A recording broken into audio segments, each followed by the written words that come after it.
A Crítica na TV. Anamã debaixo d'água, cheia dos Solimões, deixa estudantes sem aulas, transforma ruas em rios e causa muito prejuízo. Não deu tempo de se planejar. A velocidade da água foi muito grande. Descontrole. Ex-presidiário atira para todos os lados numa rua na Zona Leste e fere 2 crianças. Você vai ver também, TRE decide hoje o destino de Sabino Castelo Branco. Tem ainda esporte, os gols do Campeonato Amazonense e a preparação dos ginastas da Seleção Brasileira para Londres. Agora, no A Crítica na TV.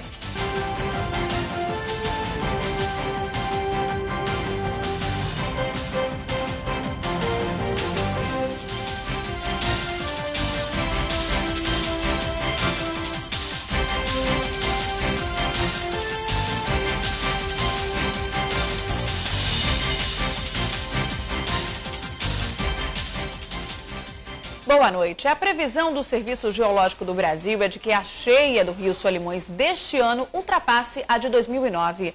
A velocidade em que a água sobe impressiona. Algumas cidades do interior do estado estão parcial ou completamente embaixo d'água, como é o caso de Anamã.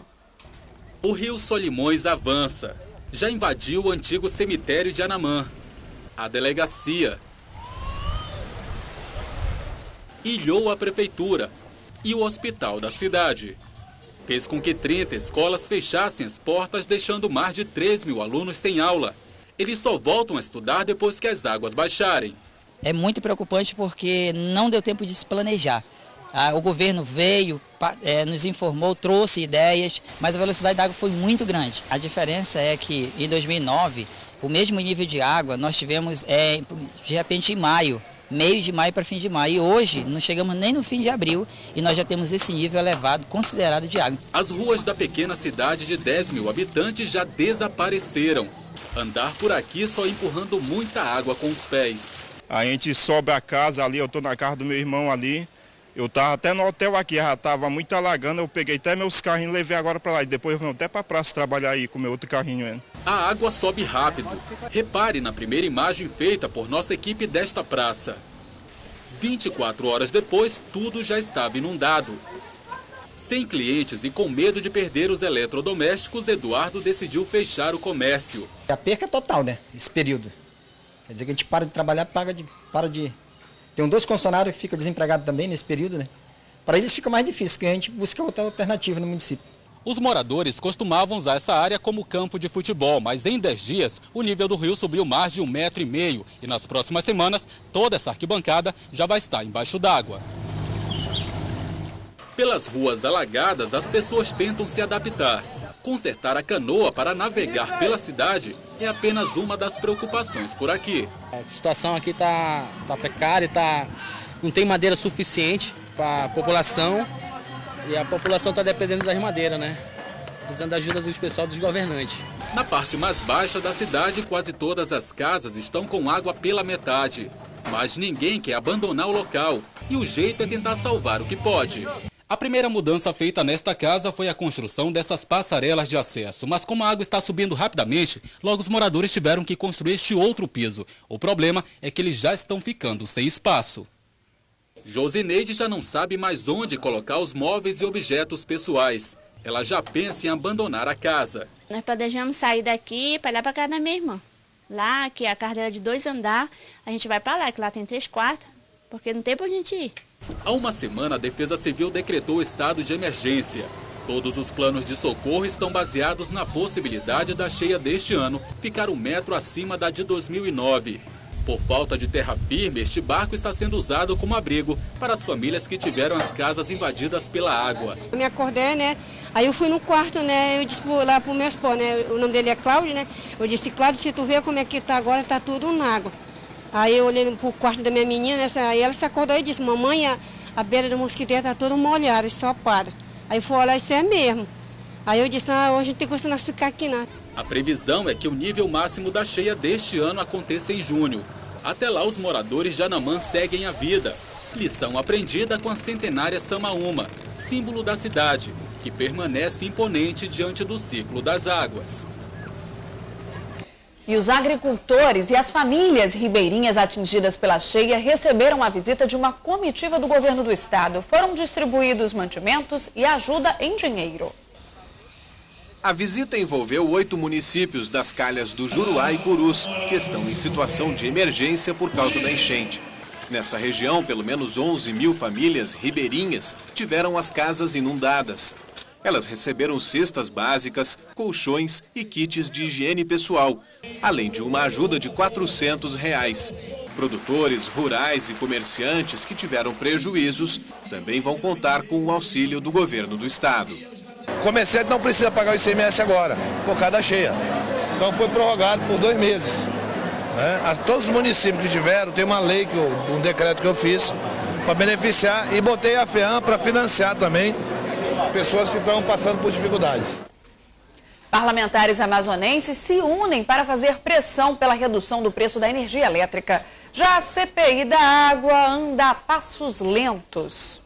A Câmara Municipal de Manaus abriu hoje espaço para uma discussão sobre os projetos que tramitam no Congresso Nacional, pedindo a redução de impostos como PIS, COFINS e PASEP sobre energia e combustível.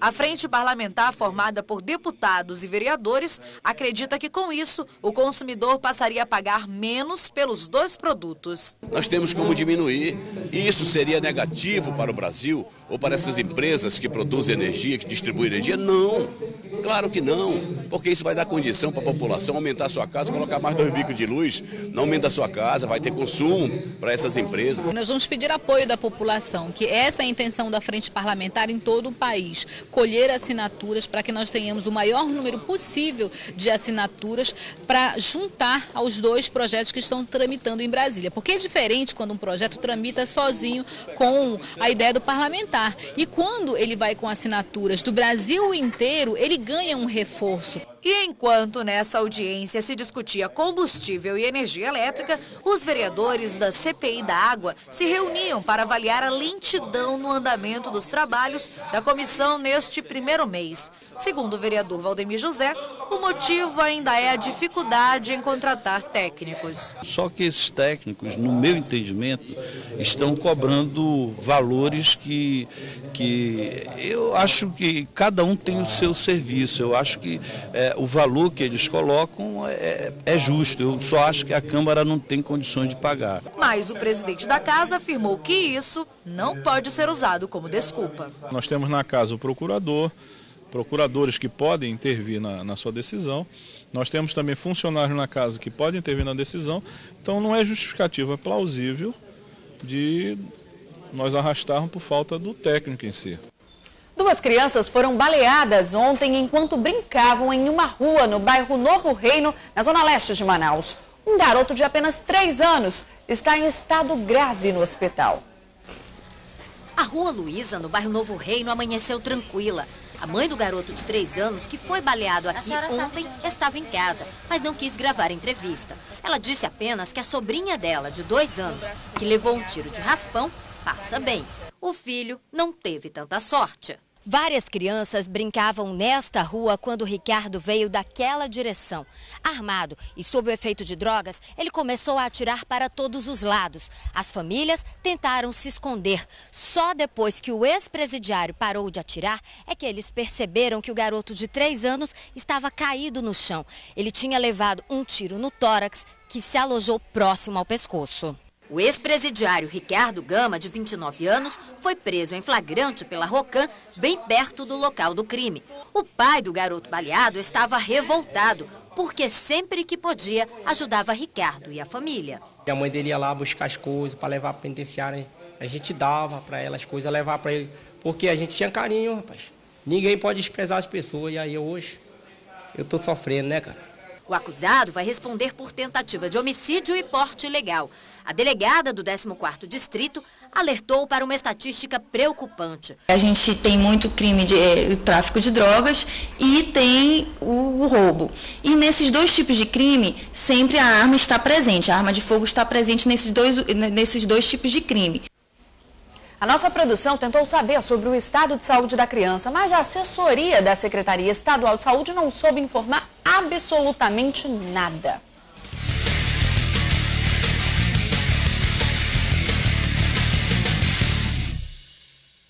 André Mesquita levou um tiro de raspão durante uma tentativa de assalto hoje de manhã na zona sul de Manaus. O pai dele, um empresário, também foi baleado na barriga e está internado no 28 de agosto. Segundo a polícia, pai e filho chegaram a lutar com os bandidos. Um dos assaltantes foi preso e espancado por moradores. A motorista deste veículo perdeu o controle e bateu neste poste na Alameda Cosme Ferreira no início da tarde de hoje. Ela teve ferimentos leves e o trânsito no local ficou congestionado. A marcha contra a corrupção reuniu cerca de 200 pessoas em Manaus. Os manifestantes percorreram as principais avenidas da zona centro-sul da cidade. Entre os pedidos, a agilidade no julgamento do mensalão. 81 cidades brasileiras participaram da marcha.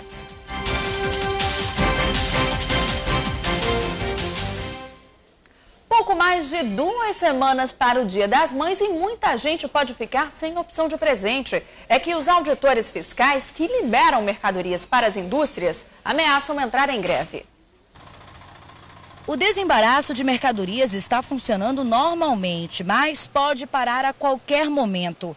A insatisfação dos fiscais da Receita Federal é em todo o país. O presidente do sindicato no Amazonas explica que dentre as reivindicações está a correção inflacionária desde 2008 no salário, melhoras nas condições de trabalho e adicional para fiscais de fronteira. Por enquanto, as paralisações são de alerta. Há programada talvez ainda uma suspensão para essa semana. Porém, esperamos que no dia 11 de maio o governo sente a mesa de negociação e traga uma proposta concreta para a categoria. Há perigo de greve? Existe. Os empresários já estão preocupados, porque uma greve representaria o atraso na chegada de insumos nas fábricas, o que poderia gerar um prejuízo diário de 155 milhões de reais. Por isso, eles já entraram em contato com o governo federal. Nós temos feito realmente gestões, a Federação das Indústrias, através das suas co-irmãs no país, via Federação das Indústrias, porque isso afeta o Brasil como um todo, e também a nossa classe política para conversar, para sensibilizar as nossas autoridades no sentido de que o pleito deles possam ser pelo menos analisados, olhados, para tentar ver se chega a um denominador comum. O Pleno do Tribunal Regional Eleitoral confirmou agora há pouco, por unanimidade, a cassação dos mandatos do deputado federal Sabino Castelo Branco e do filho dele, o vereador Reiso Castelo Branco. Os desembargadores julgaram um recurso que os parlamentares tinham dado entrada contra a cassação e reafirmaram a decisão tomada no dia 27 de fevereiro. Sabino e Reiso foram cassados por uso indevido dos meios de comunicação e abuso de poder político, mas ainda cabe recurso no Tribunal Superior Eleitoral. Força, flexibilidade e coordenação motora são fundamentais para o sucesso de um ginasta. Imagine se ele estivesse preparando para as Olimpíadas. Você vai ver agora como está o treinamento dos atletas da Seleção Brasileira de Ginástica Artística.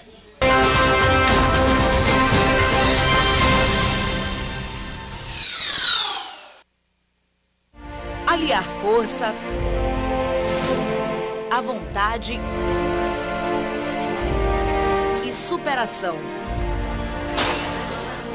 Este é o primeiro mandamento dos atletas da Seleção Brasileira de Ginástica Artística.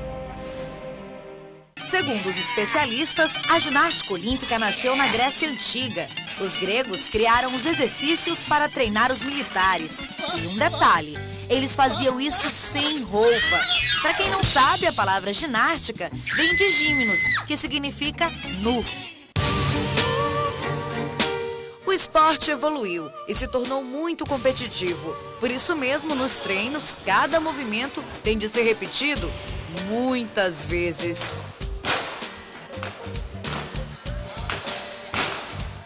Tanta repetição é para aprimorar a técnica e afastar de vez o fantasma que mais assusta os atletas da ginástica artística: a queda. Que o diga Daniela Hipólito. Ela caiu durante a apresentação da trave no PAN de Guadalajara. Ai, de novo. Daiane dos Santos também. E nas Olimpíadas de Pequim, quem não chorou junto com Jade Barbosa? Hoje, os atletas chegam a treinar 6 horas por dia. Tempo dividido entre alongamentos, parte física, fisioterapia e, claro, nos aparelhos. Jade Barbosa vai competir em todos eles e por isso mesmo sabe que a tendência é que os dias fiquem cada vez mais cansativos.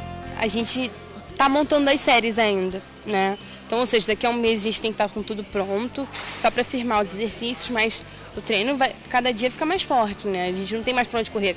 Todo mundo agora já ficou o tempo parado que precisava, pelas lesões. Então agora é correr atrás mesmo, porque a Olimpíada está pertinho já. Não bastasse o treino puxado, os atletas ainda têm de conviver com as contusões. Daniela Hipólito está com o ombro machucado, Diego Hipólito com o joelho operado e Sérgio Sasaki fez há pouco tempo uma cirurgia no pé direito. Eles ficam mais em preparação física, menos preparação técnica. Por vezes nada, nem física nem técnica, dependendo do tipo de operação. E o importante é estar focado, porque a Olimpíada daqui a 4 meses, né? E que tudo vai dar certo, que a gente está fazendo o melhor para que isso aconteça. Mas a delegação vai para Londres com uma arma secreta, a garra. E o Brasil inteiro na torcida para que essa repetição de movimentos se transforme em medalhas e a dor em alegrias.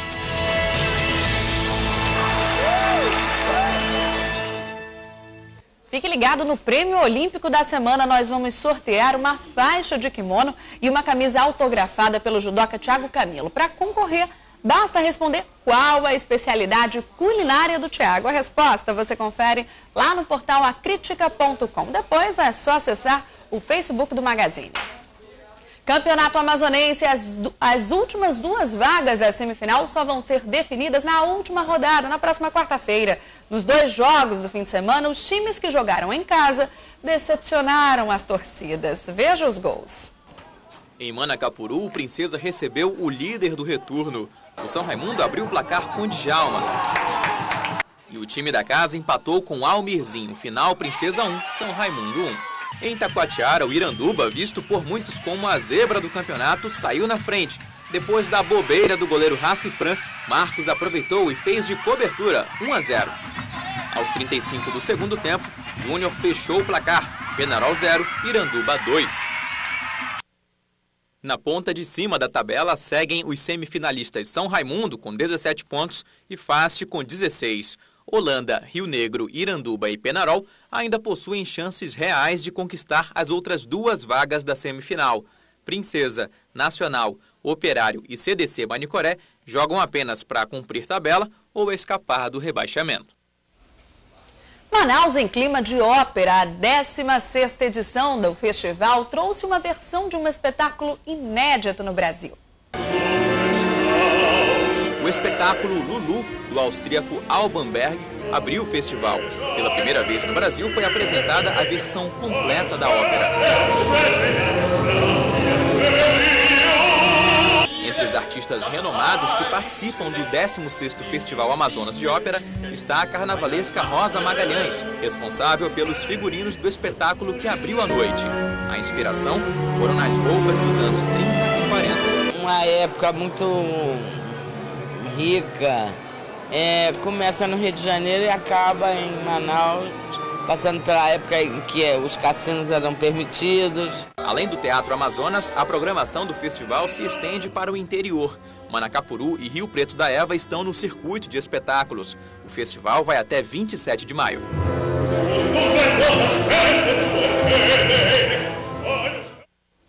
E essa edição do A Crítica na TV termina aqui. Uma boa noite e até amanhã.